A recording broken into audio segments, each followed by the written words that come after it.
E aku nui, e aku rahi, he rau rangatira mā nau mai, whakatau mai ki te reo irirangi o Tainui, ki tēnei kōrero uiui, ia Peter Boshier, te kaitiaki mana tangata.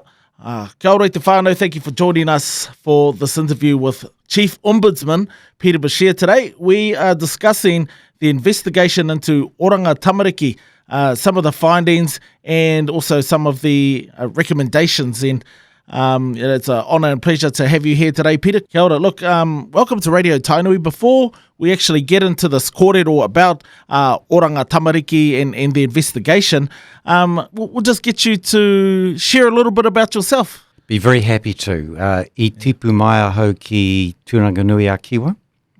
I went to Gisborne Boys High School, then went from there to Victoria University, then became a litigator, then a judge of the whānau kōti, then became chief judge of the family court, then after that became a law commissioner, and at the beginning of 2015 was asked if I would be the chief ombudsman.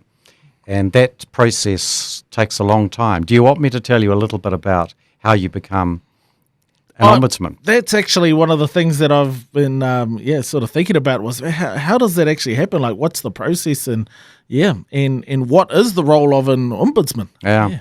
Well, the word ombudsman is Scandinavian in origin, and it's not a gender word. I know it says ombudsman, but in fact it's a Scandinavian word that really means to investigate, to look into. And it's been around for hundreds of years, but New Zealand was the first country outside of Scandinavia to set up an ombudsman office in 1962, and the first New Zealand ombudsman was Sir Guy Poles.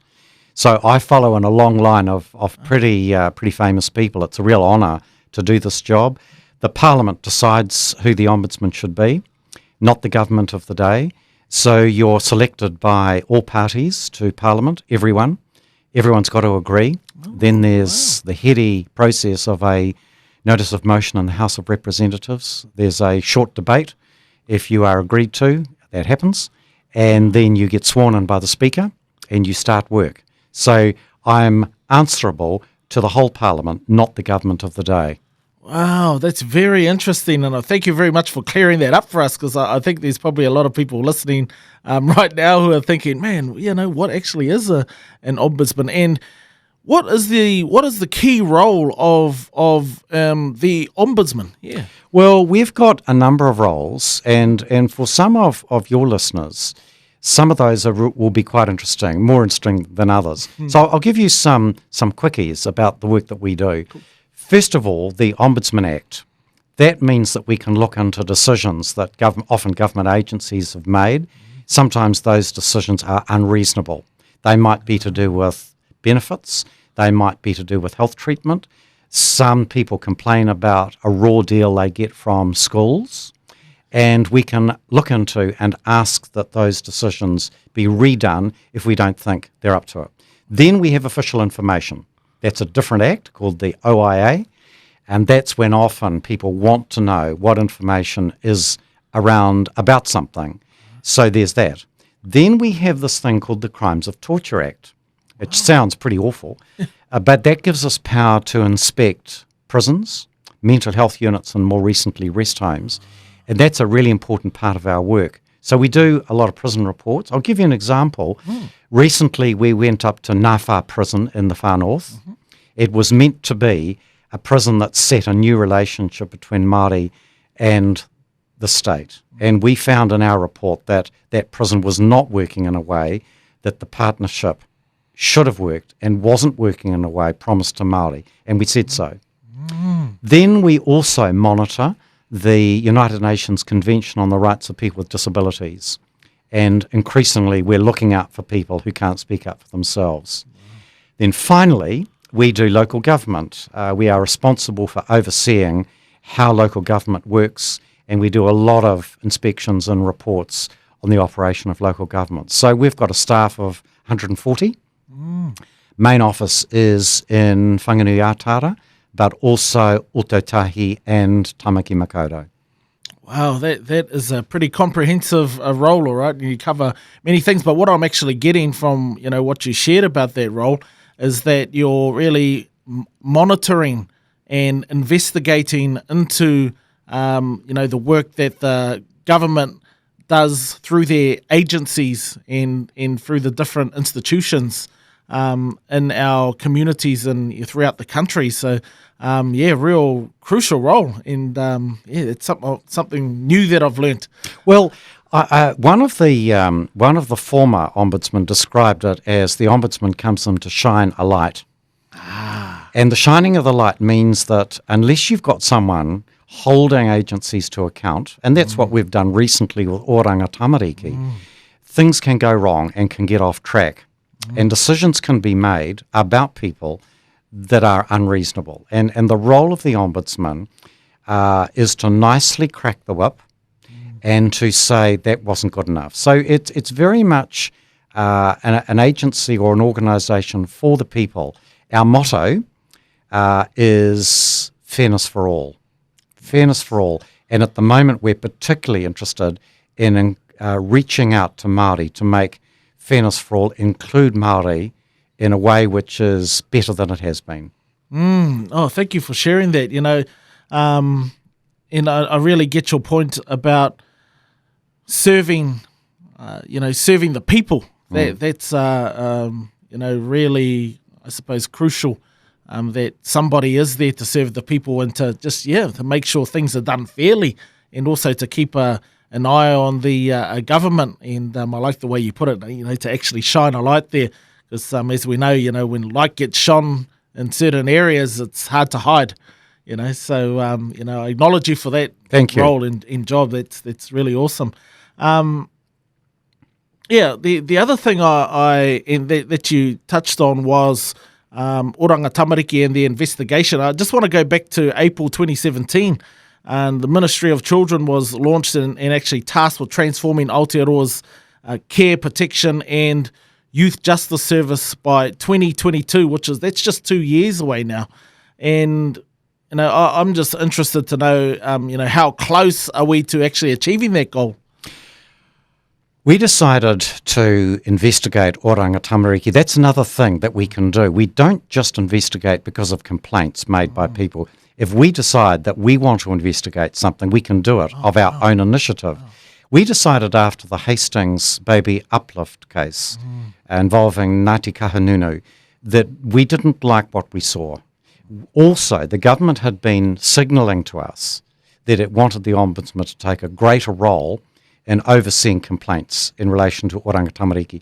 So we felt this was it was ripe for us to have a look at how, halfway through its transformation process, Oranga Tamariki was doing. We looked at 74 cases in 9 sites, and 74 of those cases, 56 pepe, were removed using without notice custody orders. We didn't like what we saw. So our report in relation to Oranga Tamariki has given them the challenge that they've got a lot of work to do if by 2022 they have transformed in a way in which the government expects them to. Yeah, wow. Oh, I see. So that's quite a lot of cases, just thinking about it. And I suppose one of the questions I have about that is, the Section 78, I understand, is the section that allows them to actually do that, to take the babies. How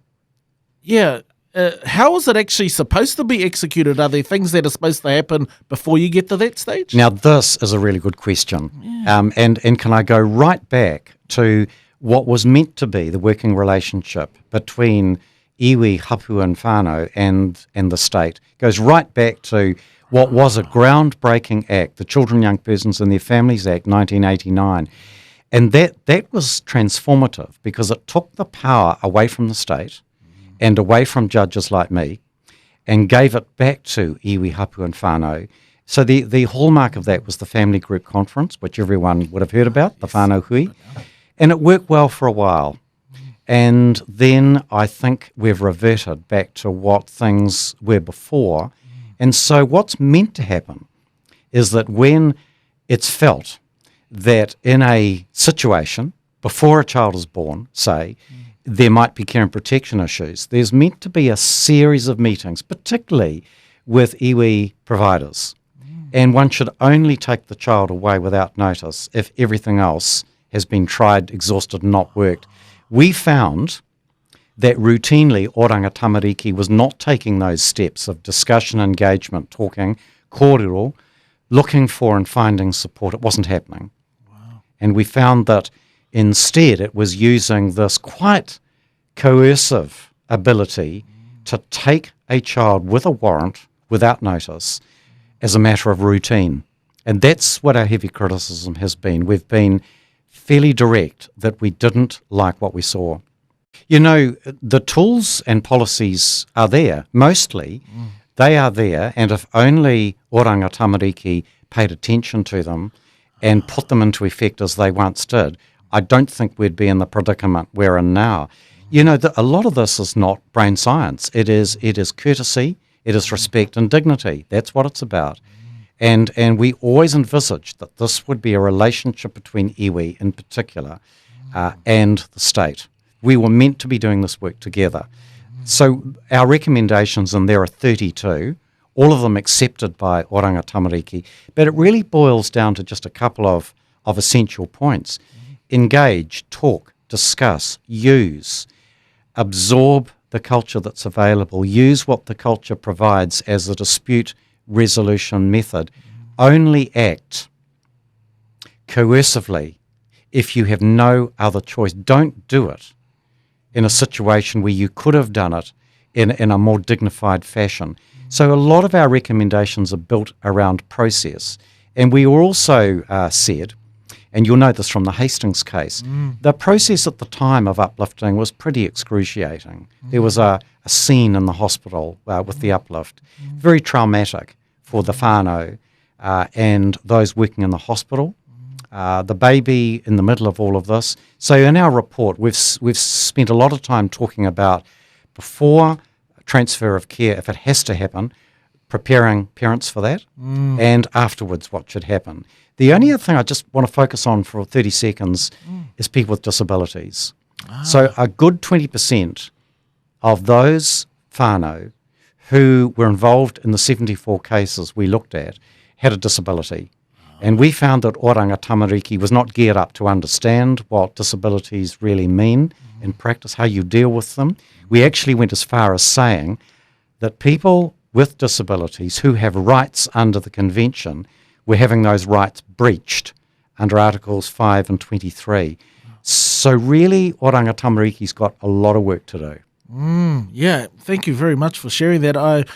I really hear that there's been a real breakdown in relationship, in building relationship, in communication that's led to a lot of those preliminary steps being bypassed and jumping straight to removing tamariki. What do you think are some of the keys to ensuring that these agencies are actually building those relationships and actually getting in communication and engaging with one another?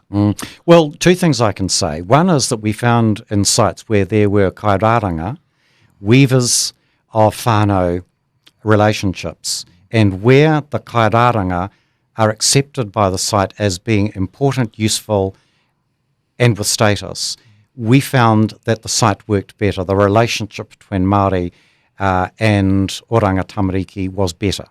So the first thing is that's one foot in the door. But I've just come from talking to Reo O Tainui this morning, where they've got a couple of sites. One is Papakura, where they actually have some of their own staff working in the Oranga Tamariki office. That's the beginning of how it might work. So they're actually advising the Oranga Tamariki social workers on the particular whānau that's involved. There will be a discussion right at the outset. This is doable.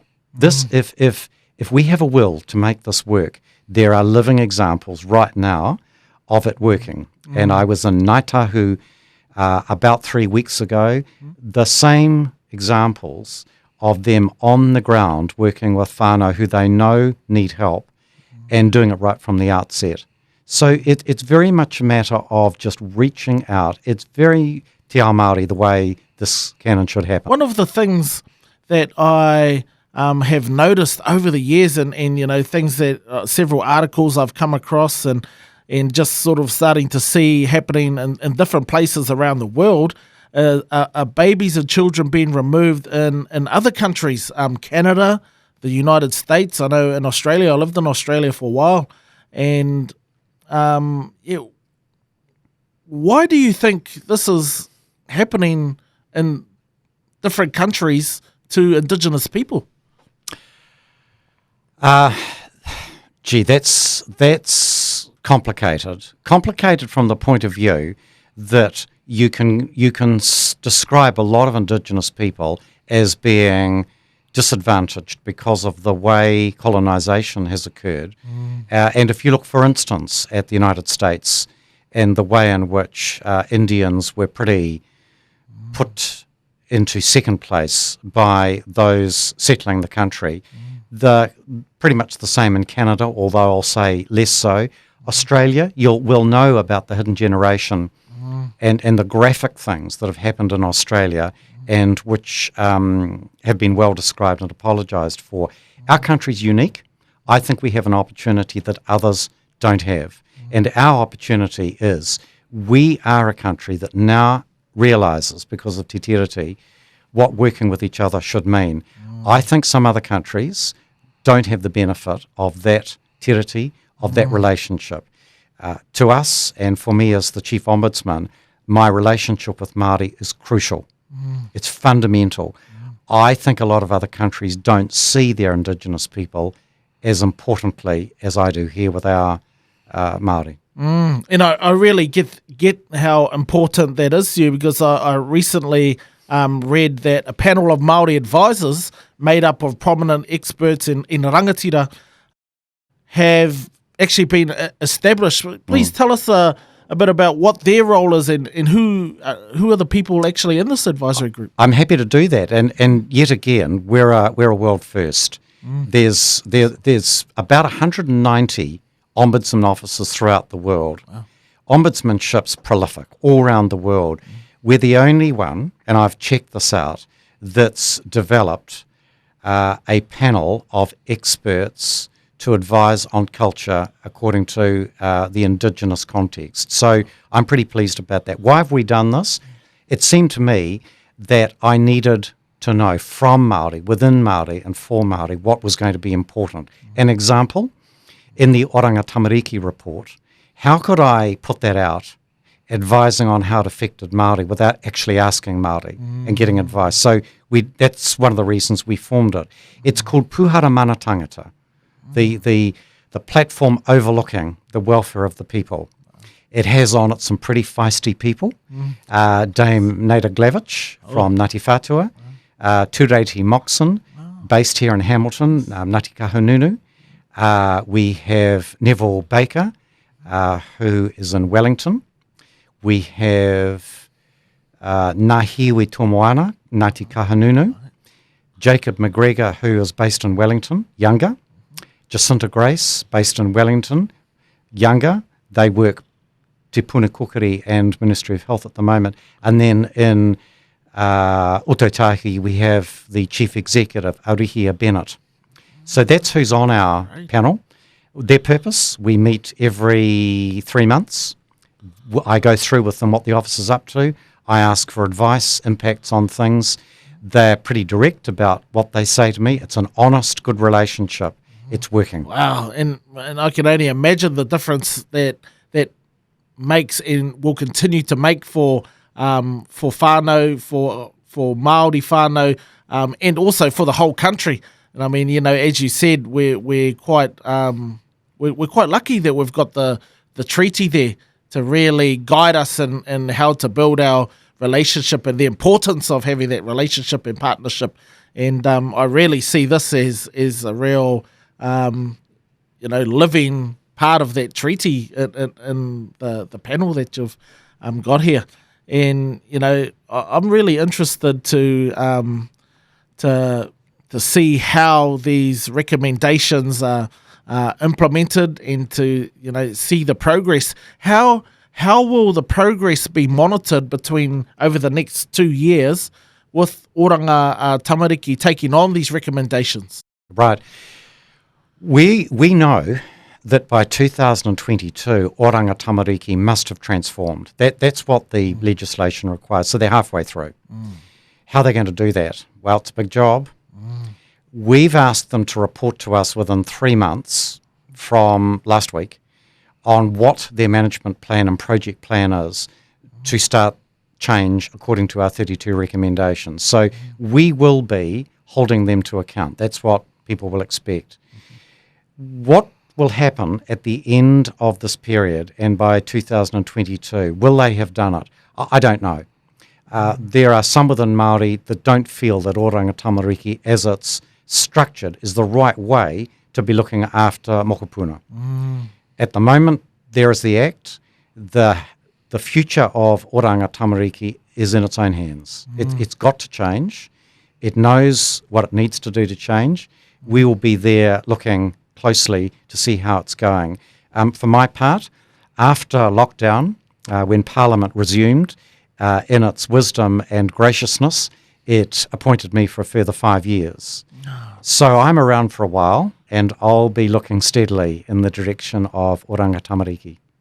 It's really great to hear that they've, kept you on for another 5 years just to really get that consistency and to oversee, Oranga Tamariki's transformation. And, what actually did come up for me then was the, who's actually accountable, and would a personnel change be required to actually have the change necessary actually be realised? I prefer to answer that by saying this. There are two things. One is that practice varies through Aotearoa. There are some sites and some managers who are doing really good practice, and there are others who are not. So the first thing the organisation's got to do is get a consistently high practice. The second thing is that everything, in my view, depends on leadership. And for instance, your own tribe is exactly the same. So is the Kingitanga. Strong, clear leadership, people will go with it and change. So look, if there is to be a cultural shift and an attitudinal change in Oranga Tamariki, the leadership will want to lead strongly and clearly, and the whole staff of Oranga Tamariki will want to go along with that and will need to go along with it if we're to get to the end of this haerenga. Oh, excellent answer. In terms of leadership, I actually acknowledge you for the leadership that you've brought to this role. As you explained, a world first having this panel, and also your commitment to really engaging Māori, and I really get that in the past, things have been done from a real Eurocentric point of view, right? And, and your commitment to Māori, to ensuring that you've got the support there, that these voices are being heard, is awesome leadership. That's really phenomenal, really extraordinary, really, that that you've taken the initiative to actually ask and bring these people on and to have them advise you, and over the next 5 years, what is your commitment to the people of Aotearoa? Yesterday for me was an incredibly moving day. For years, I have driven north to south and south to north through Ngaruawahia and knew where Turanga Waiwai was, but I'd never been down River Road. I'd never been in there. And yesterday was my first time. Wow. And it's the first ombudsman to ever have met the Kingitanga and the King. Wow. That was, for me, groundbreaking. And I think my commitment is that it's not just me that's reaching out, it's coming from Māori to me. So where there is that wairua on each side and the will, things happen. I really don't doubt that. From my point of view, I want our office and the work we do to be better known to Māori. So we're using social media. You'll find we're doing things now we would never have done a year ago. We're pushing stuff out through LinkedIn, through social media, Facebook, Twitter. these were all unknown things to the old-fashioned ombudsman, but now we're reaching out. This interview with you is lovely, kōrero. It's informal. It's the way I like it to be, not a stuffy, you've got 2 minutes and that's all you've got. So my feeling is that by us reaching out and being able to help, by genuinely showing that we're interested, not just tokenism, but that we will reach out and reach back, I think that the relationship will grow. Oh, I love it. And what I'm hearing is you speaking into, the possibility of the future and, what is unfolding right now, and the actions that you're taking today, and the impact that will have on our future generations. Because, man, I really see now the collaboration and the collective action that's possible, from what's been initiated and instigated at the present time. And once again, just really acknowledge you for that. Peter, before we wrap it up, is there anything else that you would like to share with our whānau listening today? I just want to finish on a note of optimism. I am an optimistic person. You asked me right at the beginning a bit about me. I'm just a Gisborne boy who was brought up with a snotty nose in a suburb of Gisborne called Whataupoko. I was given opportunities. I've taken them. I had parents who had drive and wanted me to achieve and our family to achieve. I know we've got some problems out there. I acknowledge that. But I've been given the privilege of being given a position where we can make change. And I want us to believe in this country that we can, that we're each good people. We should each have dignity and respect that we are good people. And I believe that New Zealand is a great country. We've just can't take anything for granted. And where we're shown up to have deficiencies, and this is what's happened with Oranga Tamariki, we've got to be prepared to be big enough to face up to it without feeling insulted or offended and get on with it and change it. Awesome. I love that. And just really thank you once again and acknowledge you for who you are for us here in Aotearoa, for our whole country, and the difference that you're committed to making for us right now and into the future, for our future generations. Peter, thank you very much for joining us here on Radio Tainui. Wishing you all the best on your travels and, in the next 5 years of your tenure as Ombudsman. Thank you very much for joining us. Kia ora. Kia ora, and it's been lovely to have been here. Thank you.